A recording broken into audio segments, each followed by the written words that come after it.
పోపు వేసి తాలింపు పెట్టుకున్న నిమ్మకాయ ఊరగాయ చూసేద్దాం రండి. 3 రోజులు జాడీలో ఊరబెట్టుకున్న నిమ్మకాయ ముక్కల్ని ఓసారి అంతా బాగా కలిసేలా స్పూన్తో కలిపేసుకోవాలి చూపిస్తున్న విధంగా. తరువాత స్టవ్ పైన పెనం పెట్టుకొని ఆవాలు 2 స్పూన్స్, మెంతులు 1 స్పూన్, జీలకర్ర ఒక ½ టీ స్పూన్ డ్రై రోస్ట్ చేసుకొని చల్లారాక మిక్సీ పట్టుకోవాలి.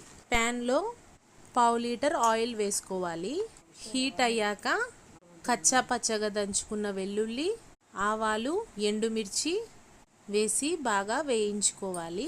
సిద్ధం చేసి పెట్టుకున్న పౌడర్, తగినంత కారం వేసుకొని స్టవ్ ఆపేసుకొని పోపు చల్లారనివ్వాలి. పోపు మిశ్రమాన్ని ఊరగాయ జాడీలోకి వేసి మొత్తం అంతా బాగా కలిసేలా కలిపేసుకోవాలి. జ్యూసీ నిమ్మకాయ ఊరగాయ రెడీ.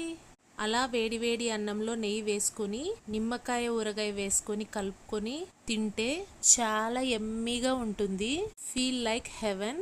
నిమ్మకాయ నచ్చని వాళ్ళకు కూడా నచ్చి తీరుతుంది. Like and subscribe.